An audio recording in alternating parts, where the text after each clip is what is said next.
let's not ask CNN, ABC, Fox. Let's not ask the London Times or the Australian Times. Let's not ask non-Muslims about how Muslim women feel, how they live, what are their principles, what are their challenges.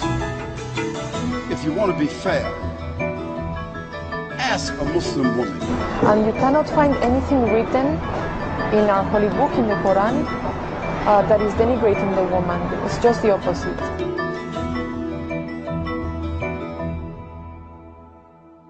I have frequently referred to this book as what should have been the guidebook for women's liberation movement in this country.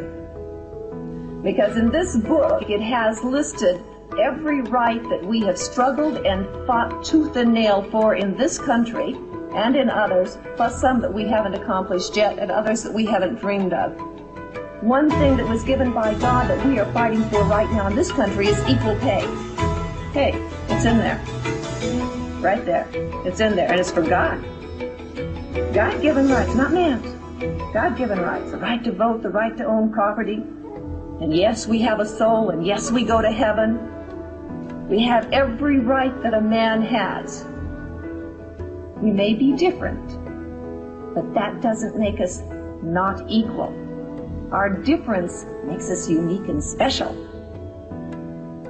But we are still totally and completely equal. God made woman to be the proper companion of man. She is different, but equal. Equal! We buy them, feed them, clothe them, use them, discard them. Women Equal to us?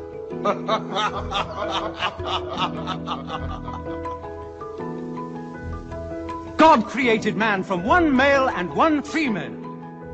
Ah, you must respect in all women the womb that bore you.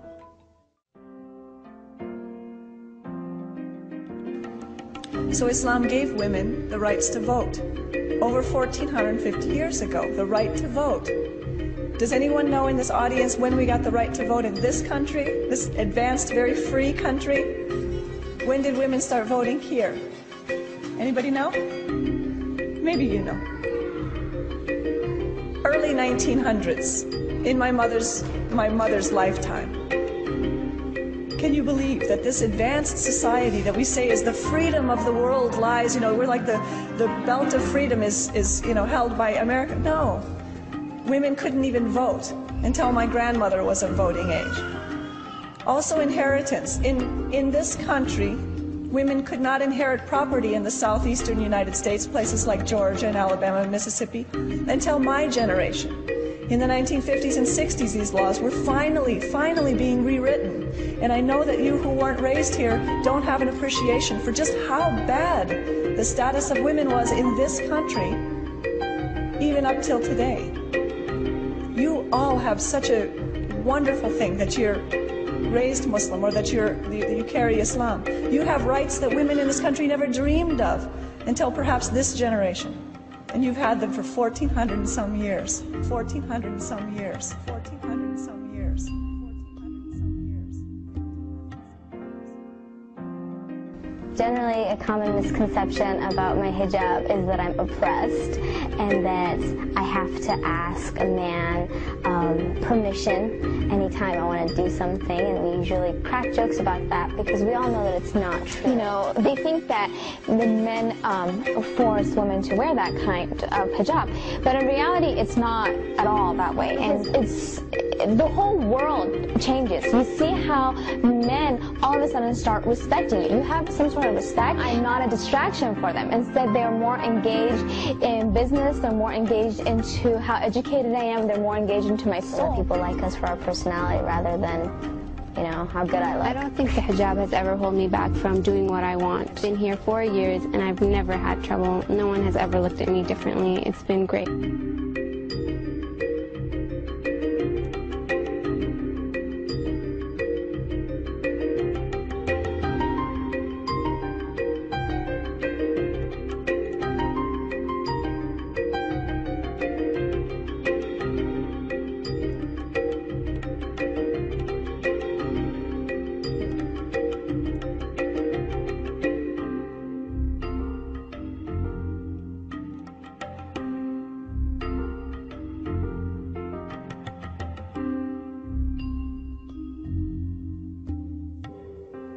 The American statistics, they tell us there are 7.8 million more women than men in America. That's almost 8 million more women in your country, sir, the land of your domicile. 8 million women who can't get husbands. If every man in America got married, there'll still be 8 million women who can't get husbands. You Americans, you have a problem. You Britisher, you have a problem. You French, you have a problem. You Germans, you have a problem. And to these, there are no solutions in your book. No solution. Islam gives an answer to the problem. The Quran says, marry women of your choice by 2s and 3s and 4s. But if you cannot do justice between them, marry only one. I'm saying the only religious book on the face of the earth which has this expression, marry only one, is the Quran. There is no other book on earth.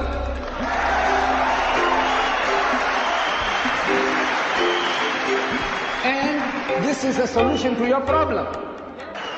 I said, you laugh at us, you're a fool. I said, the laugh is on you.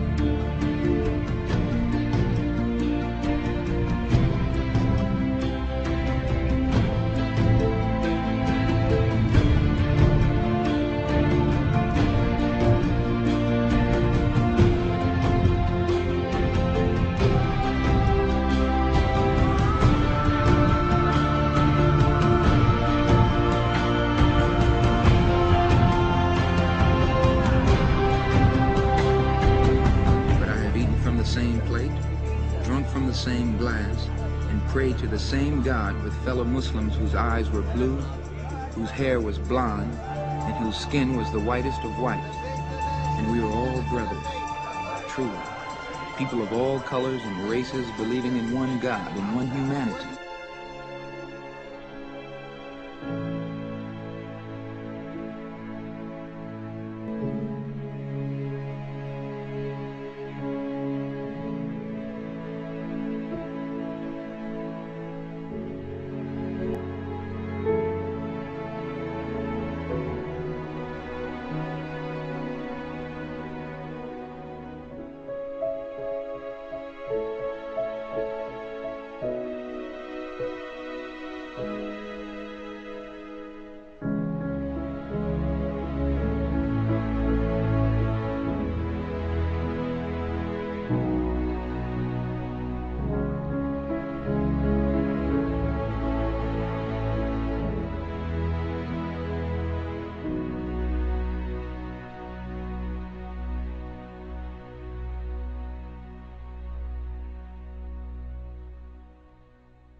The word that we greet each other with is in Hebrew, Shalom Aleichem, which means peace unto you.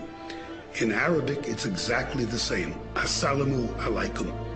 And I think that's very important because Islam itself, the very name Islam, comes from a root which means peace. Islam comes from the root word salam, which means peace. It also means submitting your will to Allah subhanahu wa ta'ala, to Almighty God. In short, Islam means peace acquired by submitting your will to Allah subhanahu wa ta'ala, to Almighty God. The glorious Quran is the most positive book in the world. It's a proclamation to humanity. It's a fountain of mercy and wisdom. It's a warning to the atheists, a guide to life, and assurance to